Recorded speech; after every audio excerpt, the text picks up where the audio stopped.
Hi guys. So I got a request from one of my customers. I think his name is Khalid.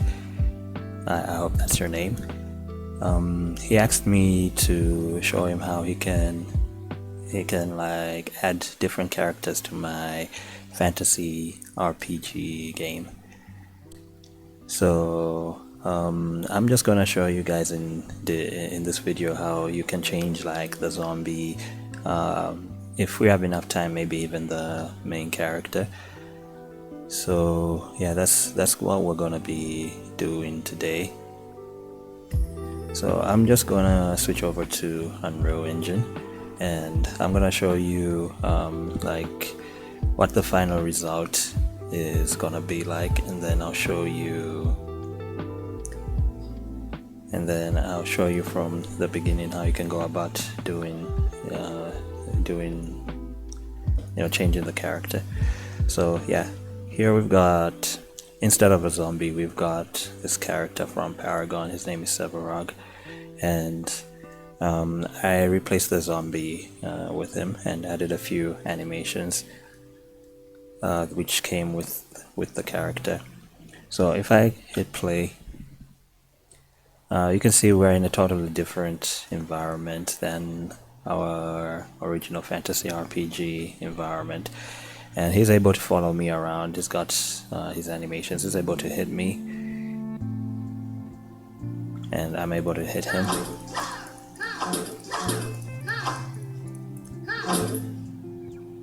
If he hits me enough, he can kill me, and I can kill him as well. So yeah, instead of using that original zombie character, we can use a different character like Severog. So anyway, I'm just gonna go ahead and load up. I'll go ahead and load up the original project file, and I'll show you how you can go about doing that. So I'm not going to save anything, and I'll just let the original fantasy RPG project load up.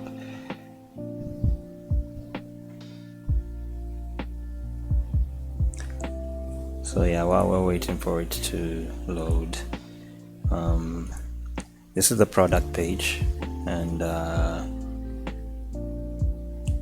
there's a few other videos available there, getting started tutorials as well. So we're just gonna let this load up. It will take a minute or two.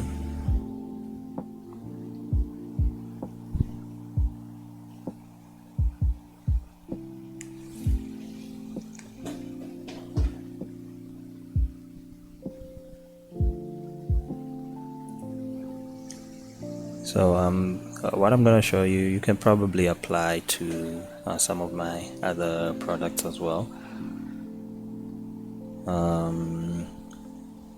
Yeah, like the female character customization, or the female and male character customization system. You can apply that as well. So I think it's loaded up now. Yeah, so this is the fantasy RPG, game pack. It comes with the full environment, and it also comes with a dragon boss and some save points, save stations, and so on and so forth. So if I hit play, you can see how the original product was. It had a different map and a main menu and a few other things. So I'll just go ahead and mute the sound because I don't want any echoes. Yeah, so if I hit new game, start a new game, and the initial animation plays, this is not gonna be part of what we'll be doing when we transfer this to another level and add a different character. But basically, you've got your character, you can run around, and this is the original enemy, not the one we were looking at in the beginning. So this enemy is created specifically for this, like I said, for this game. So the animations are more detailed than what we were seeing with the Severog character, which we saw at the beginning.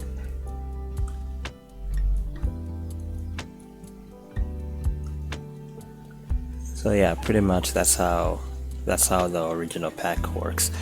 So Khalid was asking me how he can add his own character, and also how he can add this pack to like his own levels and all the rest of that.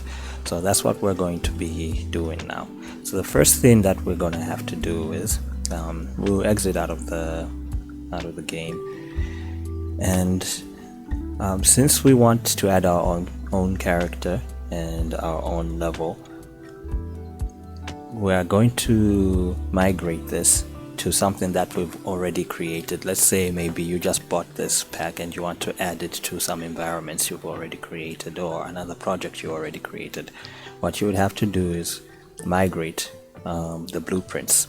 Okay, we're not gonna migrate the map or any of these static meshes and all the rest of that. You're just gonna migrate the blueprints for the zombie character, the player character, maybe even the dragon. I'll just migrate all of the blueprints and leave out the environments. So I'll right click on the blueprints and I'll look for the migrate button. That's this one over here. I'll hit migrate and hit OK, and I'll migrate it to the project which I want to use this pack in. So in this case, I'm gonna migrate it to the Megascans project in the content folder, and I'll select this folder and I'm gonna say yes to overwrite everything. I'll click yes. So now all my blueprints are going over there. They're gonna come with the character meshes and the animations as well, anything that's connected to the blueprints, but it's gonna leave out the environment. Okay, so now that we've migrated those, before we switch over to our other project, we're gonna want to export our inputs so that we don't have to rewrite those inputs later on. So I'm gonna go to the project settings, that's under settings, project settings, and input, and I'm going to we'll just look at the action mappings. We've got like action mappings for walking, sprinting, rolling, inventory, and all the rest of the stuff here. So all that is gonna be needed in our other project. So we're gonna export this. Okay, by clicking on the export button, we're gonna choose a folder. I'll just go to the Unreal Engine, the Unreal Projects folder, and this is it right here. I'm gonna overwrite it. I had exported this another time, but I'm just gonna go ahead and overwrite this. You probably won't have one in yours, so you're just gonna save.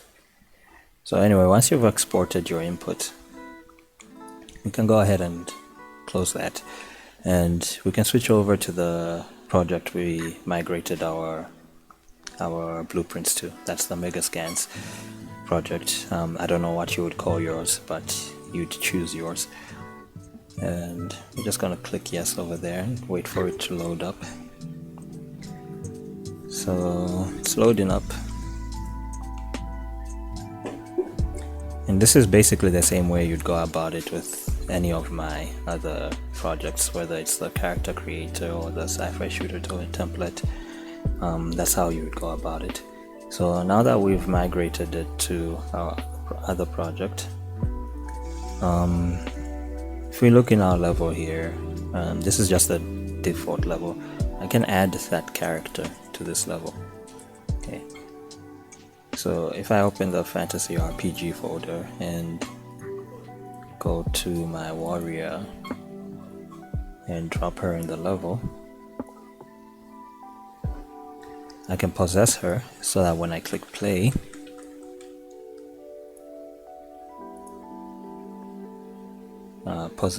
search for possess in the details panel, and you set it to player 0 so that when you click play, it will automatically possess that character we just added to the level. So yeah, and as you can see, everything works. I can attack, I can run around, I can block, I can go into the costumes, I can change the costumes, and yeah, basically the character is already set up for us. Reason being, we got those inputs and we added them, we exported them, but I had already imported them into this project earlier, so I'm gonna show you exactly how to import them. So if I go on my settings, project settings, and I go to input and hit the import button, I can go to that Unreal Engine projects folder and open up Fantasy RPG, and all those inputs are imported into my new project, or into my other project. So yeah, for you guys it might not work straight off the bat if you didn't go through this process, but once you've imported those, everything should be fine and working. And we can even add the zombie character and put in there. And this zombie character needs a navigation mesh for him to be able to move around. So under place actors, I'm going to search for nav, and I'm going to choose nav mesh bounce volume. I'm going to add that to my level, and I'm going to increase the size. If I hit P, I can see the navigation mesh. That's that green stuff on the ground there. So that's where he's able to walk around. He won't walk around anywhere outside this mesh. So anyway, if I hit play now, you can see him there. If he sees me, he's gonna follow me and he's gonna attack me, and I'm gonna receive damage. If I attack him, he's gonna receive damage. Okay, and he's gonna die, or I'm gonna die if my health goes first. So one thing you notice about this character uses root motion for movement. Okay, so when you're migrating a different character to this one, you might want to have root motion animation there for it to work exactly the same way as it does with this one. So my dog is being kind of noisy. Quit making noise. Yeah, so we're going to need to have some root motion animations in there if we want it to work exactly the same. So just excuse me for a second, guys, sorry about that.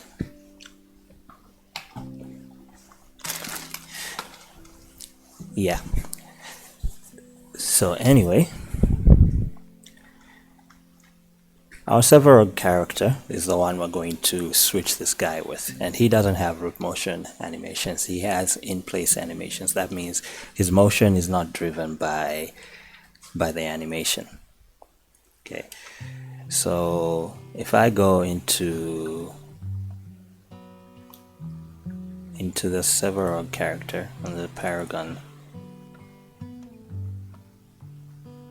Heroes Severog animations, all his animations are in place. They don't actually move around, whereas the animations for my zombie character move around. So for example, if I say let's open a forward walk animation, type FWD there, jog, you can see that it stays in one place. Okay, whereas with this zombie character,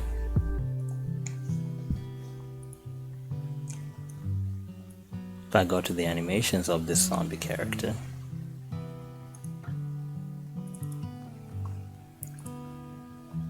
we've got two folders here. We've got an in-place folder and a root motion folder. Okay, so this character, his movements, his attacks are all driven by root motion. And what that means is, if I open the walk forward animation, it looks like it's in place, but that's because I've got root motion activated here. If I turn this off, you can see that it's actually not in place, it's moving. Okay, so what this does is it gives the character a more natural looking movement. Okay, So we're not going to have that with the character we'll be changing this with, which means it's not going to function exactly the same unless we make some new animations for it to have like the same type of motion, the same root motion.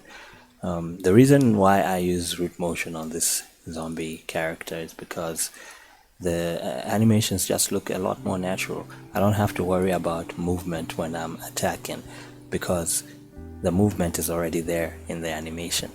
Okay, and that just makes things a lot easier on the programming standpoint, because I don't have to program that motion of him stepping forward when he wants to attack.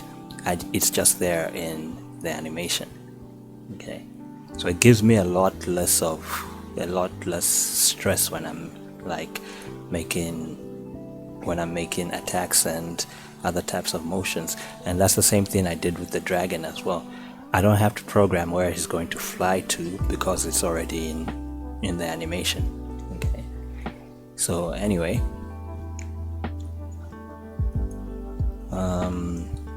yeah, so basically this character uses root motion, but the one we're gonna add is not gonna use root motion. So we're gonna see how to deal with that if we in fact do have to deal with it. Okay, so before we switch this character out, we're gonna address one of the first questions. How can I add this to my own level? Actually, we've already added it to a new level. What if you have a level you already made before? I've got this demo map level here, which I'm gonna load up, and it's totally different from the original level that we had for this pack. This is a city level, whereas the original level we had for this pack, as you saw, it was a fantasy level.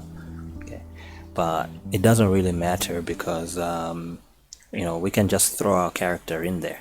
Okay, the only thing we have to worry about is creating a navigation mesh so that our character is able to move around. So once it's loaded, we're going to add it there, and after that we're going to replace this character with a new one.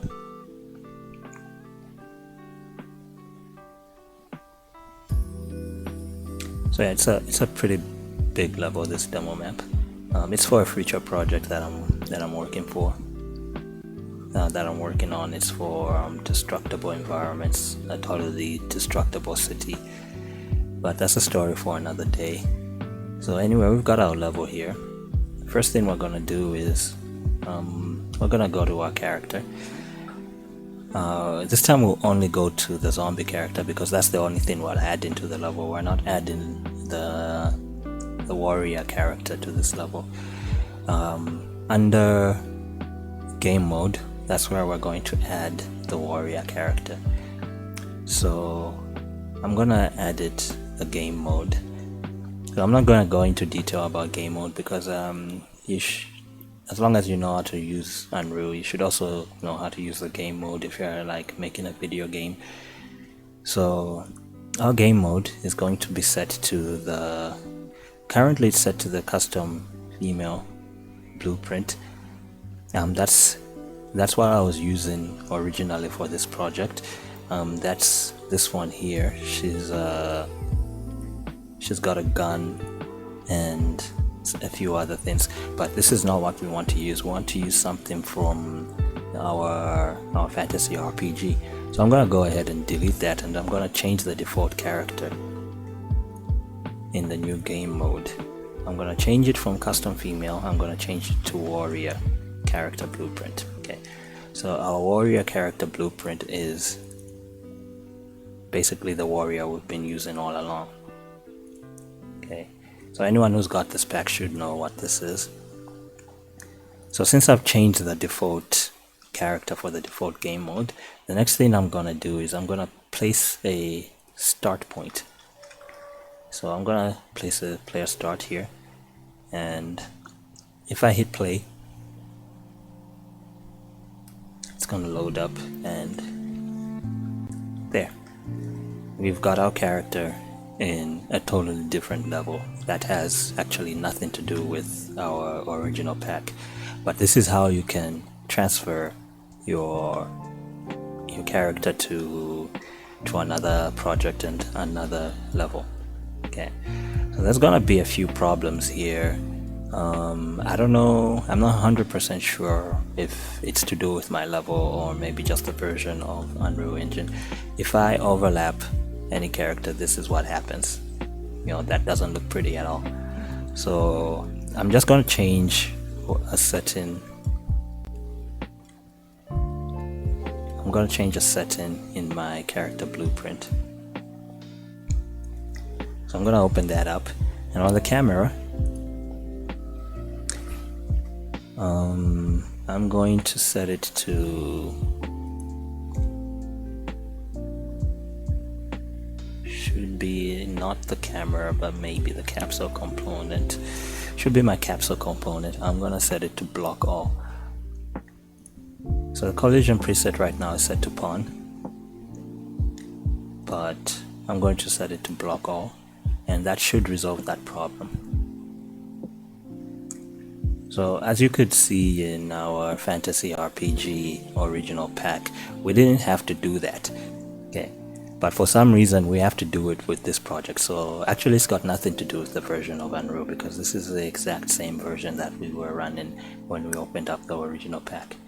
But now you can see that that overlap is no longer happening. Okay, if I get close, it will, like, the camera will try to, I don't know, kind of like collide with the character, but at least it doesn't go into our character's body anymore. Okay, so just remember, if you're having a problem like that, this is how you solve it. You just set your collision on your capsule component to block all, so that it doesn't overlap with anything.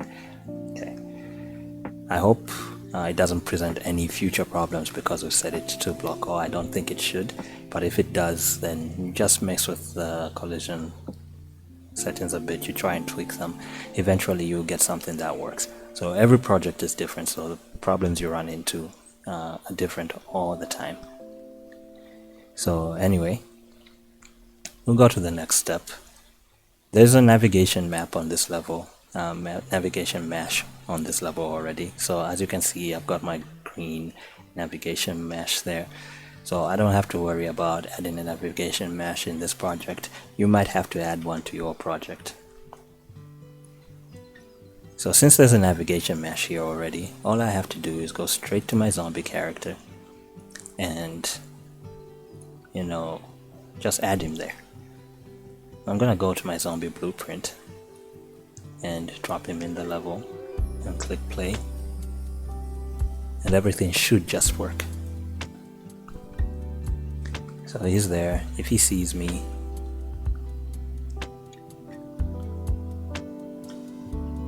he's gonna follow me. He's gonna attack me, and I'm gonna attack him. He's gonna die, and I'm gonna move on. Okay, so that works. Okay, so that's how you can add it to another level, both the character and the zombie. So if anybody was wondering how to do that, that's the process. It's very, very simple and straightforward. And another thing is, just before we change this character, my blueprints they're pretty simple. Okay, I'm not using AI trees, I'm not using blackboards or enumerators or any of those other things. I don't think I'm even using functions here. And some people like that, some people don't like that. People who don't like it is because it's not the cleanest way you can do things. But the reason I do it this way is because it's the least complicated way that we can do things.